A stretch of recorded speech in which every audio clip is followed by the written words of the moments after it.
Welcome back to the In Between podcast. I'm so grateful for our guest coming on today.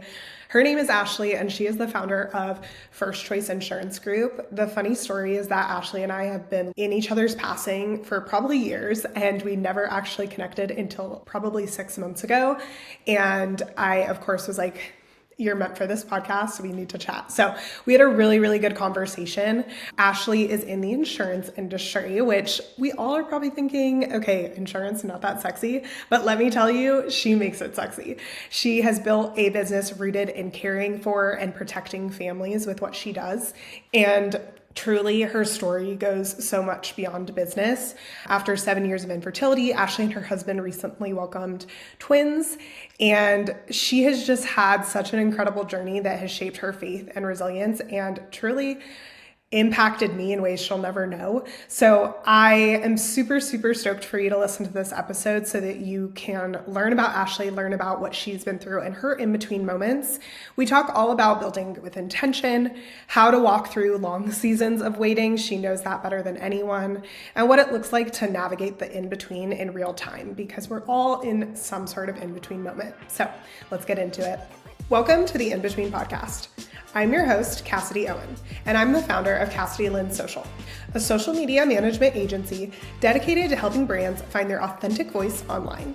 But more importantly, I'm someone who believes that the real magic happens in the messy middle, the in-between moments that shape who we become. Every week, I sit down with female founders, entrepreneurs, and incredible humans who are navigating growth, failure, and everything in between. So grab a nice coffee, get comfortable, and let's dive into today's conversation. Welcome to the In Between podcast. I am so excited to have Ashley join me on the podcast today. It's so funny because I feel like I have been in many of rooms where Ashley's name has either been brought up to me or been like, you need to meet Ashley. And somehow our paths have finally crossed, and now we're sitting down to do this. And the universe was kind of against us because we tried to record it one time before and it didn't work. So we're here for round two. So Ashley, welcome to the In Between podcast. Thank you. And you didn't tell them where we actually first met in person. It was in the bathroom. At Take the Lead. In the bathroom. Yes, because I saw Ashley it was a networking / business event, and I was like, okay, I know from Instagram, which is totally Cassidy coded as a social girl, that this is Ashley, because not only was your name brought up, I of course followed you, and I have to give you kudos even before we start, because I seriously tried to run an insurance guy, and he was a guy, so I'm sorry, that's just part of the problem. But I tried to run an insurance person's socials account, and it was horrible, because they didn't want to do the fun things. I need you guys all right now to go to Ashley's page, because you will see the insurance is fun. That's what she has proven to me. We're literally like terminology. Nobody wants to know the boring piece about it, which that's like my geek side.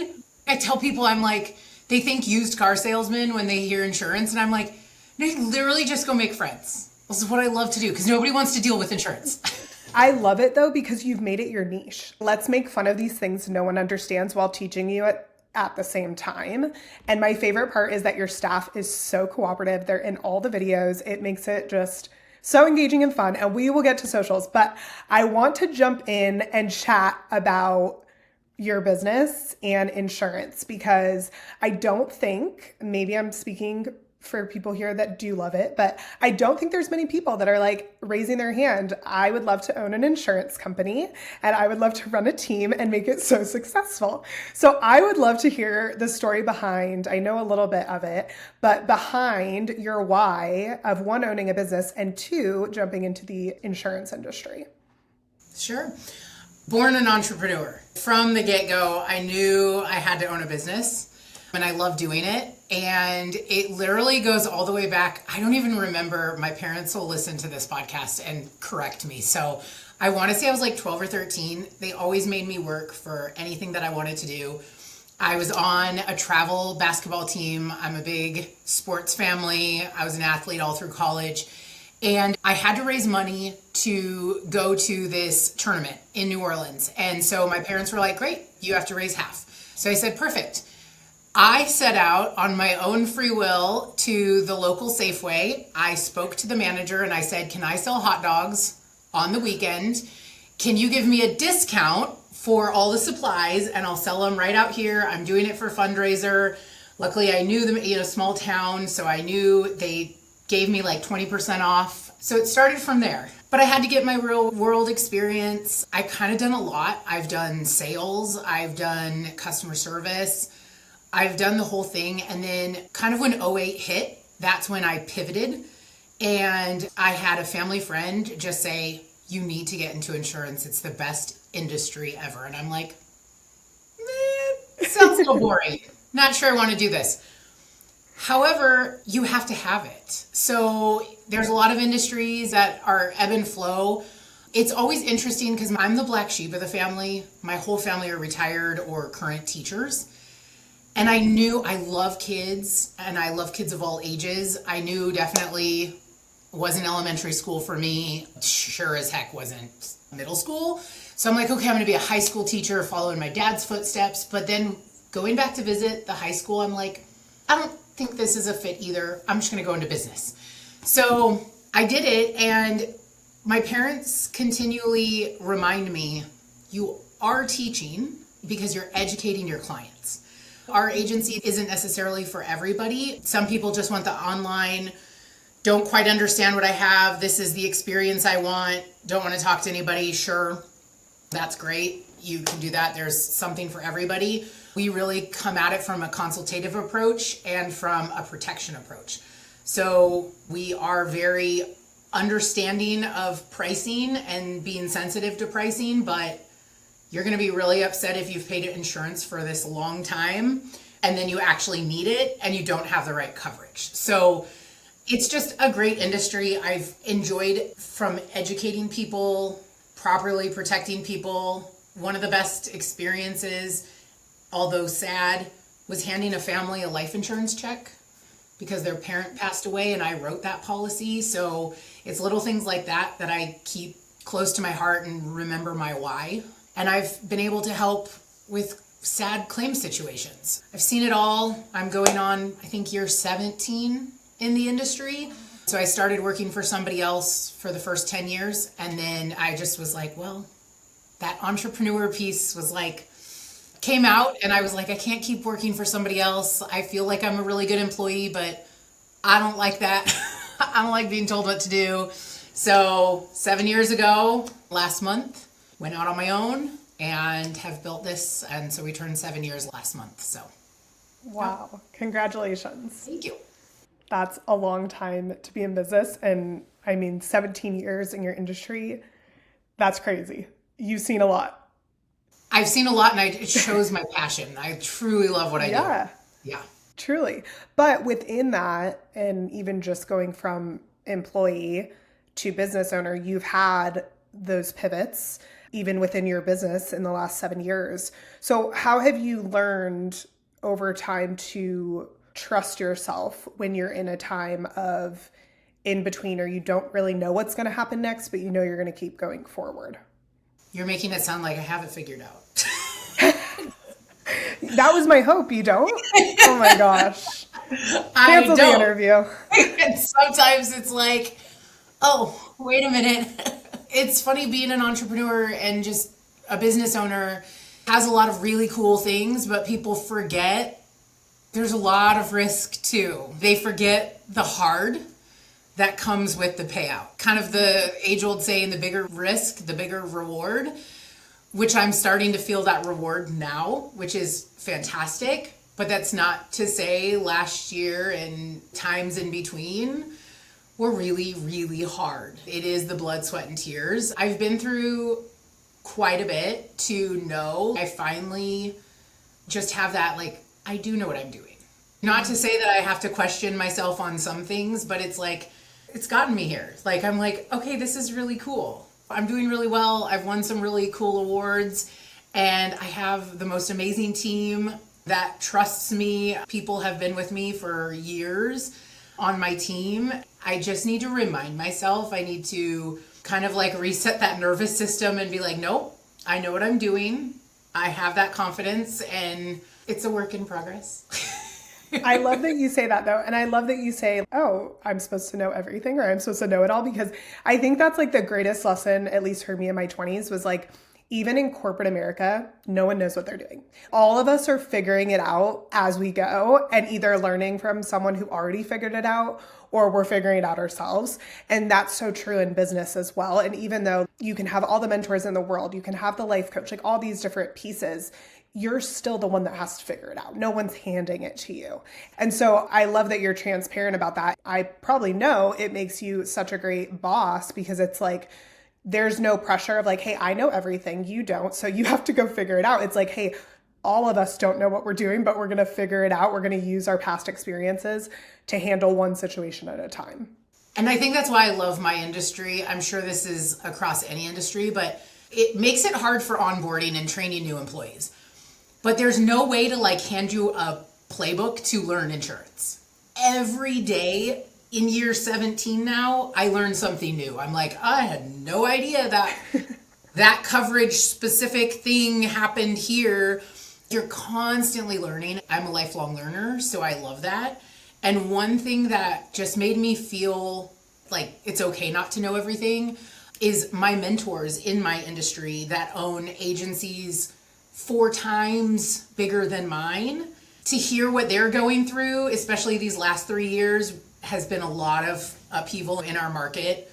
I'm sure you all saw those rate increases on your personal auto policies, and any businesses that have commercial autos is probably one of the biggest expense items on your P&L. So we're not the most liked right now, but I saw that those agents were having the same issues I was, and it made me feel better because you think they've got it all figured out because they're so much bigger, and it's actually not the case. They're struggling just like I am finding this market and finding this home and things like that. So that's what kind of helped me go, I haven't been in business as long as them, or I started with $20,000 of my parents' money to start this business. And I'm technically a commission only, I'm an independent insurance agent. I don't have corporate giving me funds to start. It was literally bootstrapped by the sheer will and respect from my parents. And so it's just like, okay, no, we just got to figure it out. And you put your head down and you move forward and you take the hurdles as you go. I love what you said about what other people might call their competitors, right? And you calling them your mentors, because it's so true. It's so easy to compare ourselves and say like, oh my gosh, they're probably doing so much better without ever opening the book or asking the questions and realizing they're in the same boat as you. And it can make us feel so much better because it's like, oh, well, that makes sense. We're all experiencing it. We're all in the same market. I'm just writing these narratives in my head. Totally. And I'm all about collaboration over competition. The last company that I got started at was not that way for the most part, that I experienced at least. And I'm friends with many agency owners in Las Vegas or with other agency owners that are licensed here in Nevada because there's enough to go around. So why can't we either commiserate together or celebrate together? We all have stuff to learn. We're independent, so we don't have any corporate leadership telling us what to do or directing us. It's a lonely being an owner. And so we just rely on each other. What's working, what's not working. Where should I go with this? This is a crazy risk. Listen to this. So I'm a big believer in collaboration over competition. I love that. I want to talk a little bit about your team and how I perceive you as a leader, because I have been following your socials and there were a couple stories where you were at the gym and you said that your team encouraged you to get there. And when I saw that post, I was like, wait, what? You don't think about that. I mean, not that your business is corporate at all, but these are your employees, right? And you don't think about how businesses can run like that. Businesses can run where the employees, the boss, the managers are encouraging each other to have healthy habits, to take care of themselves, to get a spa day, to take a day off. How have you developed your work culture, and why was it important that you take care of your people and yourself? So important. And honestly, it comes from me being an employee. I saw things that I was disrespected or I didn't like my bosses doing to me. And I didn't want to be that boss. I'm anti-micromanaging. If we get to a point that I have to micromanage you, you're probably not a good fit.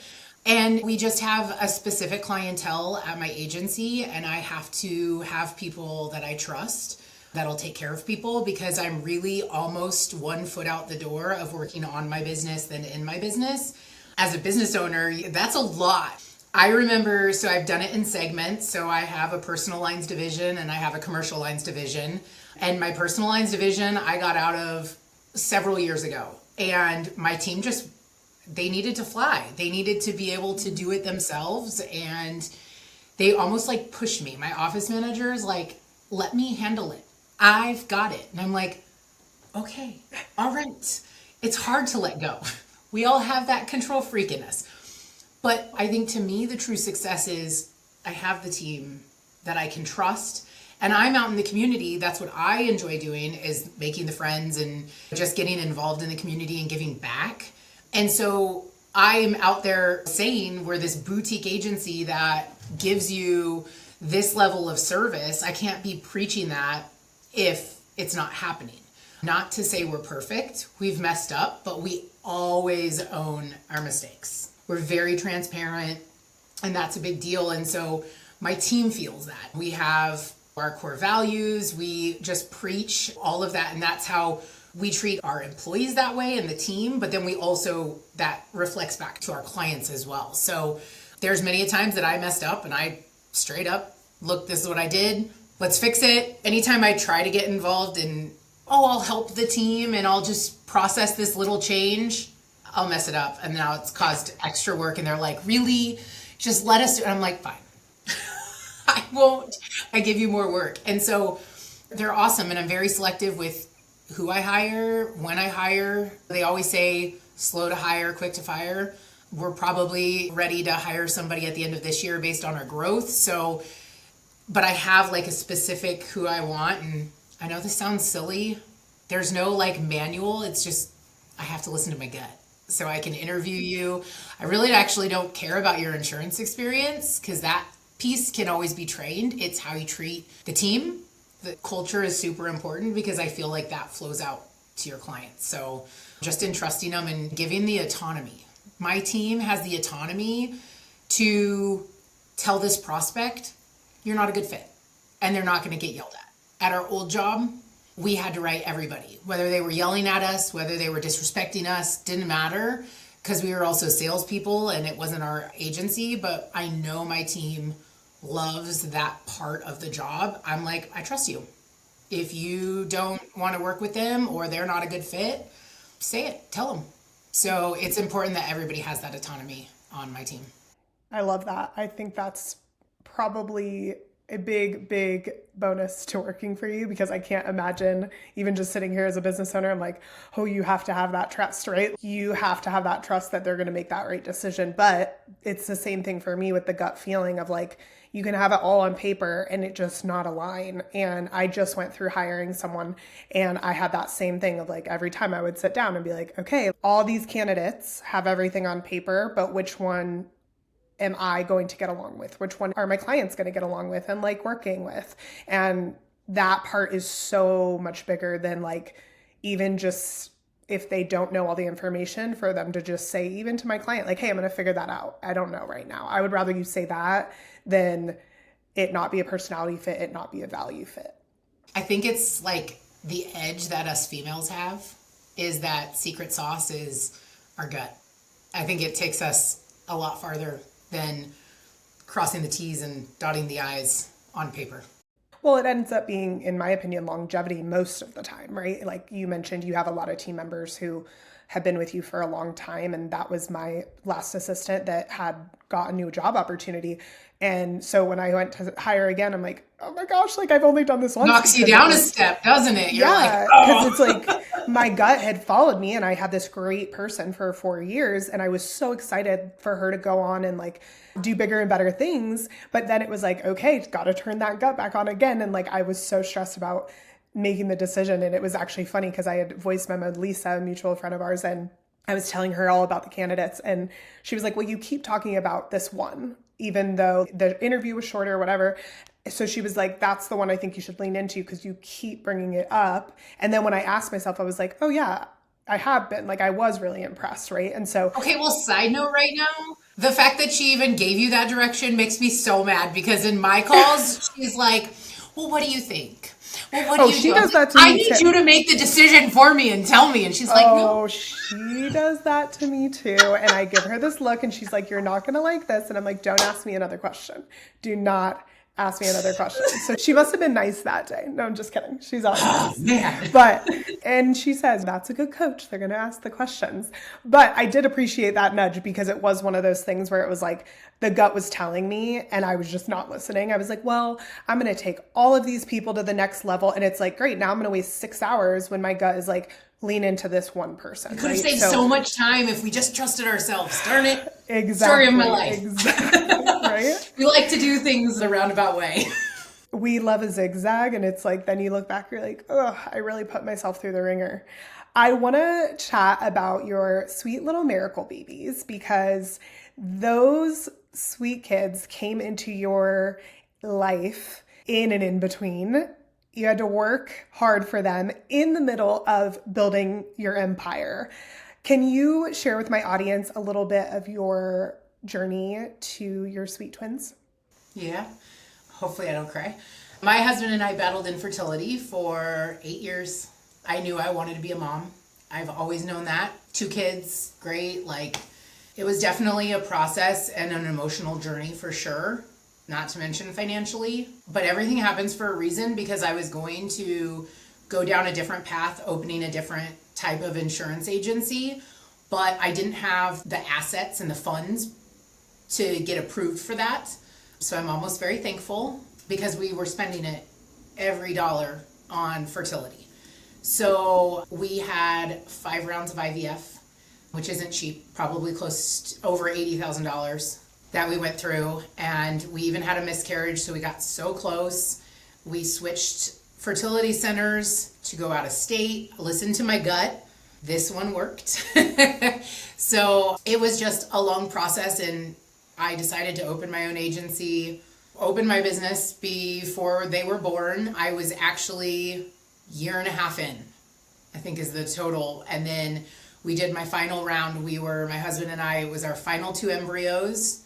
It was our 5th round, and I was like, well, this is it. We're not going to do any more process. I'm going to be a really cool aunt. Well, I'm already a really cool aunt, but without the mom title. Or this is in God's hands, and if I'm meant to be a mom, this will be it. And so we transferred the last 2 of the embryos, and I was like, okay, great. Now I get to figure out. I was so excited, but now I'm like, oh, I guess I didn't think of this next step. Okay, and then when we found out both embryos took and twins I kept telling myself, I'm like, if God thinks I can handle 2, then great. And I am in the toddler stage now, and I'm like, why does he think that I can handle 2? What does he know that I don't? Because this is rough.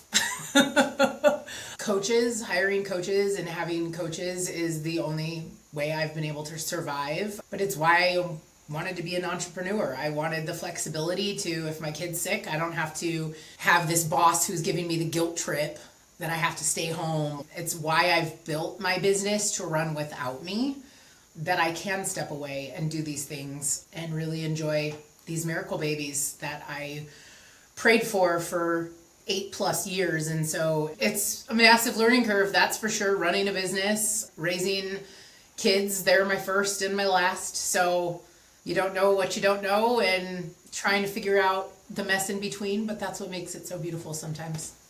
Yeah, thank you for sharing that. What did you have to work on mindset-wise when you were going through the infertility journey and you just kept getting knocked down? I can't even imagine how in your head you are and just blaming yourself and the negativity. And what were the things that helped you get through that and be like, no, we're going to try again. We're going to try again. Honestly, it was my faith. Even though there were times that it faltered for sure, it's not my plan. I tell people we still go to the same church that they were born. I go, these are the most preyed upon babies when they are running the halls. But it was my faith for sure. Don't get me wrong. There were times that I'm like, all right, Jesus has me winning the lottery. I just made this payment to the fertility center, and he sees my bank account. So the only thing I can tell myself is I'm winning the lottery at some point. Won the lottery with the children. I was thinking maybe the Powerball, I don't know, but I definitely just had to keep faith, and I relied heavily on support. I think a lot of people are so private, and I respect that, but by sharing my story, I can't tell you how many people even now have come to me like, hey, we're going through this. And if it wasn't for hearing or you sharing your journey, I thought I was alone. It is a very mentally draining process. My family's amazing, but they've never actually been through it. And so it's such a specific and sensitive journey that unless you've actually been in it, it's hard to have that relatability. And so just being able to connect, actually, my friend who works for me on my team, her and I connected through a fertility Facebook group 10 plus years ago when her son was born. So it's just those special bonds that have formed through this that make it extra special. But to kind of circle back, you have to have faith to get through this journey for sure. You do. I completely could see needing faith and relying on it, and also having that relationship where you're kind of shaking your hands at the Lord and you're like, why? What is going on? Why are you giving me this journey? I have not obviously experienced what you have, but there's been times of my life that I've felt that way of like, why me for this road, right? And then of course you zoom out and you're like, okay, I wouldn't change it for the world. Everything happens for a reason. It truly does. Believe in whatever you want to believe in. There's always a reason for everything. Yeah. And you don't see it until you do. And then it's like, okay, 100%. Makes sense. Usually it's several years down the road. Yes. Then you look back and you're like, oh, okay. Well, it's like those sayings of like, be grateful you've always wanted this one day. And I can only imagine when your toddlers are screaming because they don't want to eat dinner, you're like, I'm grateful for this. Just remember where they came from. Yeah. I'm so happy. I have that almost daily. Right? I can only imagine, but that's how I feel about my business sometimes. Yep. So I assume it happens both ways. Same for you too. And that's the thing about community too, because I think for me, community has been such an important part of my business, and of course in my life as well. I lost my brother 10 years ago, and still to this day, like I have people in my life who were in my life then, or people in my life now that have experienced major grief. And it's so true, like to go to someone, all of my family experienced grief, right? But each person experienced it differently, and each level of where we were in the grief is different. So for me to go to people and be able to chat about it, to feel related. And then with business as well, like there are days where you're like, why am I doing this? I'm done. And then literal next day, you're like, this is the best day of my life in business. I have never been this on fire about my business. And it's one of the things, like I always have told my friends, there was like 2 or 3 of us that started businesses around the same time. And I'm like, literally the only way to fail at business is just to stop moving. Even if your movement is a nap to clear your head, just do it and then move on. Because every time I do that and I just keep pushing through, something good happens. Something happens that's beneficial. But if it wasn't for that community reminding me of either things I've said or giving me that advice and tips, I do think I would not have my business right now, because I especially am so narrow-minded that I get hyper-focused on things. And then I'm like, I'm never going to get another client, right? Or I'm never going to be able to get to the next level. And it's taking advice from other people, even if they're not higher than you. Maybe they're in a completely different industry, right? Like I know Lisa's both of our mentors. She's not in my industry whatsoever, but like she can sit here and tell me, okay, I've been through a day like that.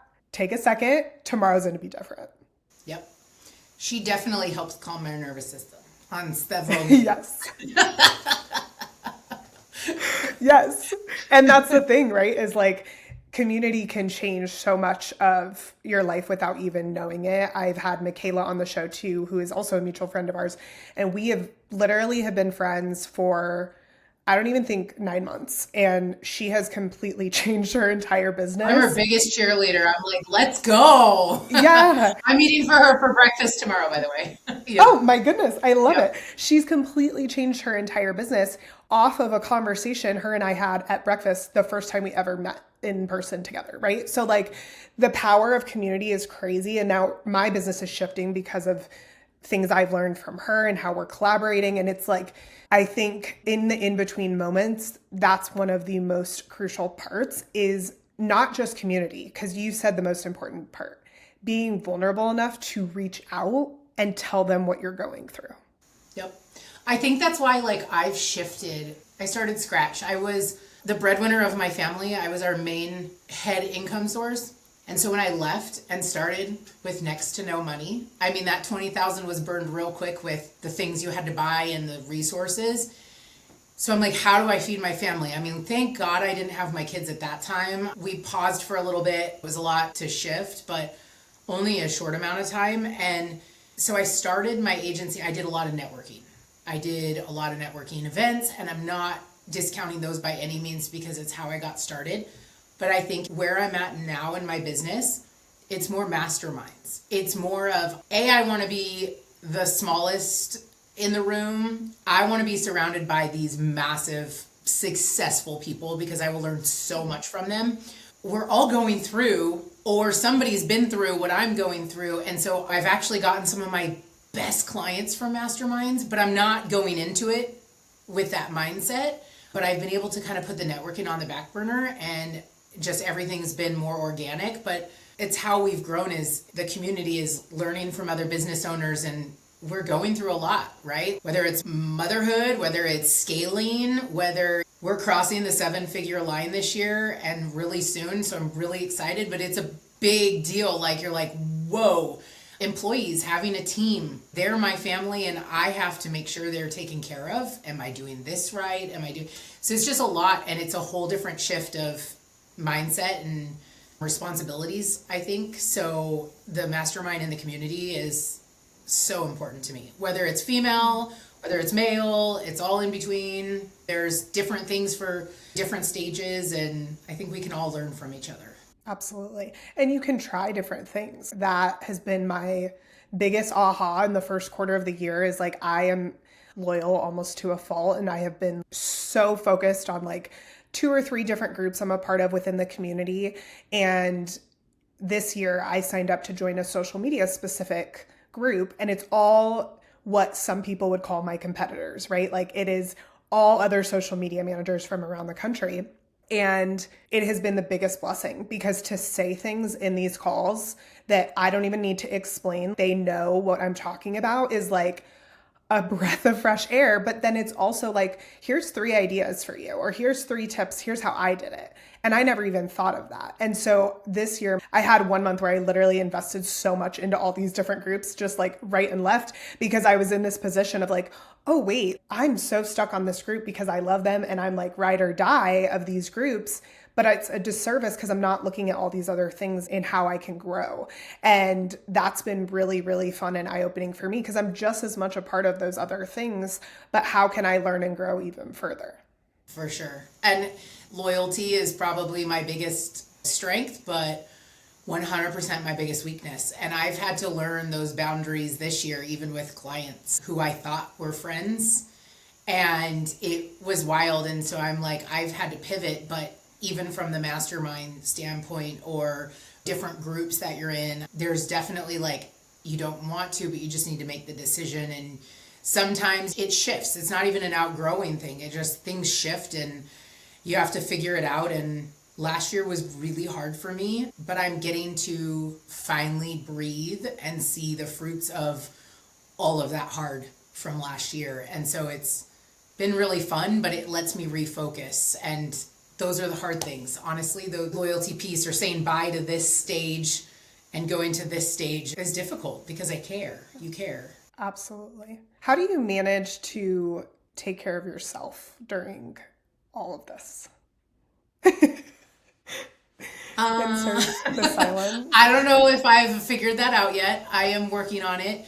It's a mindset to be like, no, I have to go. I'm part of Entrepreneurs Organization, which I absolutely have loved, and it's already been a game changer for my business. And I have an accountability group, and I'm like, no. So you think we talk about just business strategy in those meetings? They're like, what do you want to work on? And I said, I need accountability. I need to be at the gym at least 3 days a week, because if I'm not taking care of myself, I can't lead a team. I can't lead a family. I have a husband who is in end-stage renal failure on dialysis. So it's just like I have to be able to show up for my family.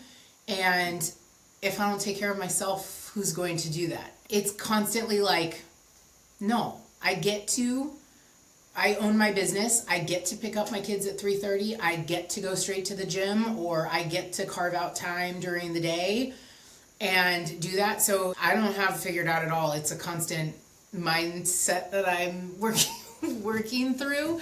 I always can figure out a way to get to the spa. Same. But I will say, when you learn that the gym is a form of the spa, if you can convince yourself, like, it is. Now I have gone to the gym so much that if I don't go, I'm like, okay, I need to have that time to myself to just tune everything else out. I'm an athlete, so I know one, and it's like, go hard. But I'm like, no, just if I didn't make it to the gym, okay, I can just hop on my Peloton bike at home. It's 2 feet from my bed. Just move. That to me is important, is just get movement in. You usually are like walking and talking on social, and I'm like, why can't I just do that? No, I just need to move. We're the same though, because it's the athlete / high achiever in us, where it's like, okay, well, if I'm not going to run a marathon, why would I even work out? Like, I need to win a trophy. And I am the same way. I just have these obsessive thoughts. I'm like, okay, well, now I'm getting 12,000 steps a day. And my boyfriend's like, why? And I'm like, I don't know. And I need to achieve more, I guess. I don't know. Like, but it really is hard to tell yourself, no, even if I just did a 10-minute walk outside today, that is something. Yep. Totally. I agree. Glad I'm not alone, but no, I definitely don't have it figured out. You're not. And I have had quite the eye-opener, because I have a client that I've been working with for the past year, and she is a therapist for high-achieving women.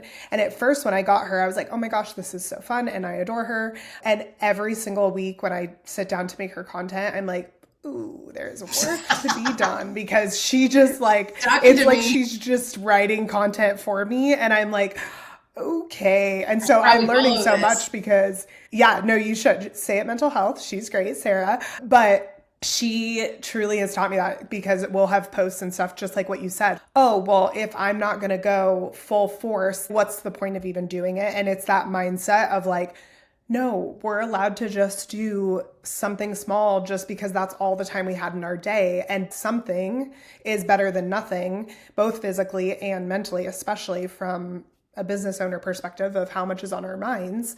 And doing that in that way shows you as a leader in such great light to me, because I'm like, if you can decide that 10 minutes is better than no minutes for yourself, everyone around you, from your kids to your team, is like, wow, if she made the time, the girl who has all of this stuff going on, then I can make the time too. Well, and I can't do the step thing, because the bike doesn't count steps, and it drives me nuts. I know. So that competitive piece in me is like, I just have to do movement. As much as I want to do the steps, I'm like, then I just get mad, and then I regress because I didn't hit the steps. But I did a 30-minute bike workout, sweating like crazy. You probably got like almost basically 10,000 steps, because you're just moving so fast. I have a watch and a ring. And if I was in my client's chair of therapy, she'd be like, rip it off. You can't know how many steps. And I would be like, in shambles. Like, what is going on? Like, someone took away my phone. So I totally relate to that. And it's all a work in progress. The first step is owning it. We're owning it. We got this. We are aware of what we are. Yes, but it's so powerful. And at the same time, then you're like sitting there crying about the smallest thing. I saw this reel, and it's funny because you know how Instagram now, sometimes you can see when people like and comment on other people's stuff. So I had commented on this girl's, and she was crying while she was working. The text was like, The problem with me is I'm a perfectionist. And even if I'm having a mental breakdown, yes, I will still get you that email on time.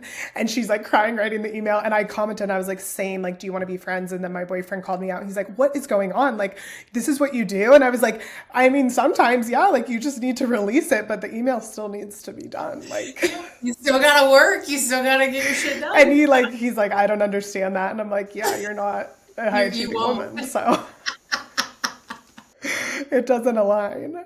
Yeah. Well, glad Ashley, I'm not alone. I am so grateful for you. And I feel like we need to be friends in real life outside of Riverside, because I adore you, and everything that everyone's ever said about you is so true.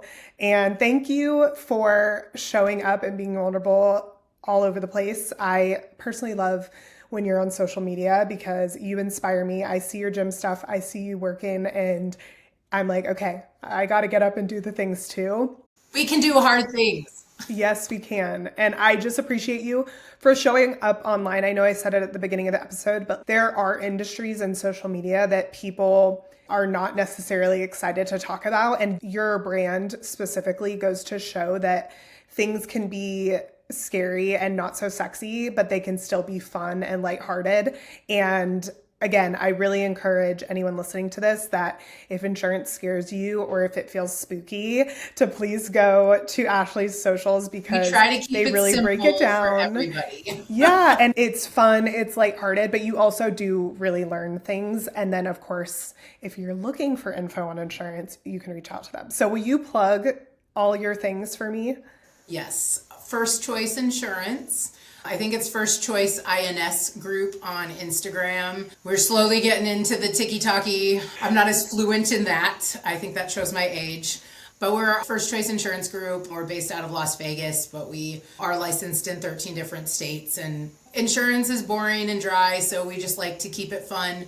None of us wear suits. We're not that type, and we don't force you into anything. It's just our job to make sure we're educated. We present you the options, and it's your choice to decide what you want to do. So we really pride ourselves. We have over 300 5-star Google reviews. We don't take lightly. We definitely aren't perfect, but we own up to it, and transparency is the game. So it's not about me. My whole team is awesome, which is why I don't want to be the full face of the business, which is why you'll see funny stuff. I do have a couple remote employees, so they're not as often, but my team, I kind of have to force them to to join in on the game. You know, that's every social media ever. The other day I went to a client and the owner had given the task to do the social clips to his employee.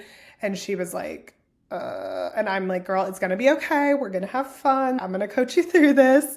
So I totally understand it. But you've had real success on social media. So I hope that you're feeling that on the client side too. And your clients love to, one, find you there, but also see and connect with your team there. Because something I love about the social aspect is when I come to you for insurance, right, I can look at your page and be like, oh, this is so fun. Like, I can't wait to be on a call with them, right? So while it is a form of our lead generation, it is a form of getting clients in the door.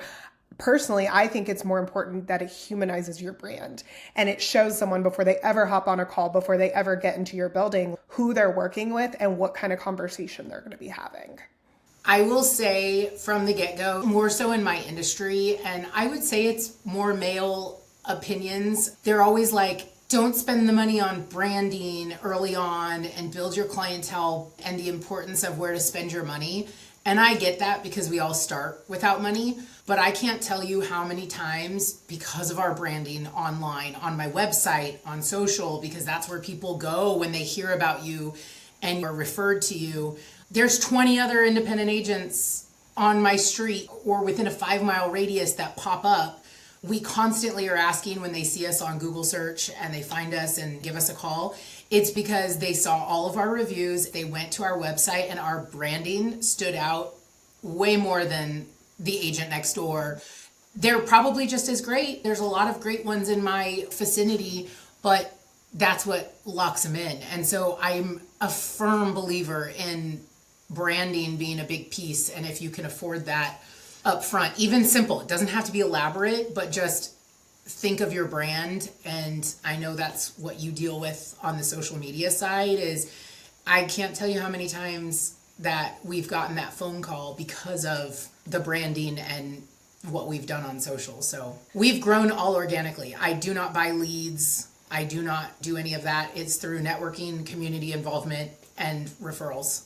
Yeah. That's how we've And that's the thing is, if that's your main bread and butter is through networking, all those things, it does you a disservice if you don't have that social aspect, because the first touch point is them meeting you, but any good person will go stalk you online. 100%. And if that doesn't connect, right, they're going to be like, oh, well, they forget about you. That's how fast our world is. So I think your industry specifically, that you've been successful in social, and obviously that's hard work, right? Your team shows up. You guys obviously have days where you're recording and all of those things. That shows, again, it's the connection of humanness, and you guys have done it seriously time and time again. I've seen your stuff and I'm like, yes, like this is so great because it's fun, it's interactive. It's also a mix of your personalities. And I know that if I come to a meeting with you guys, that's how it's going to feel. It's not going to feel stuck up. It's not going to feel, the guys in the suits. It's going to feel fun while also being serious of like, hey, here's what we need to do to help you in this situation. Totally. We actually know what we're doing too. Yeah. Well, that's the thing is we can be fun and we can be girls and we can love pink and we can also be like the smartest people in the room. It's really great. Totally. It's the best part about being a girl. 100%. I love it. Well, thank you so much, Ashley. We're going to put all of her information in the show notes so that you guys can follow her, see her beautiful branding on her website, and reach out if you're interested in her services. And I hope you guys have a great day. Thanks for having me. Listening. Thank you so much for hanging out with me today. I hope this conversation gave you exactly what you needed to hear, whether that's permission to slow down, motivation to keep going, or just a reminder that you're not alone in the in-between moments. Now, if you're a female founder or a value-driven brand looking to build meaningful connections on social media, I'd love to work with you. At Cassidy Lynn Social, we help brands express their authentic voice through strategy-driven social media management. Head to CassidyLynnSocial.com to learn more about how we can work together. And if you've loved this episode, please share it with someone who needs to hear it. Screenshot it and tag me on Instagram at Cassidy Lynn Social. And if you're going through your own in-between moment right now, keep showing up. The growth is happening even when you can't see it. I'll see you next week for another in-between conversation.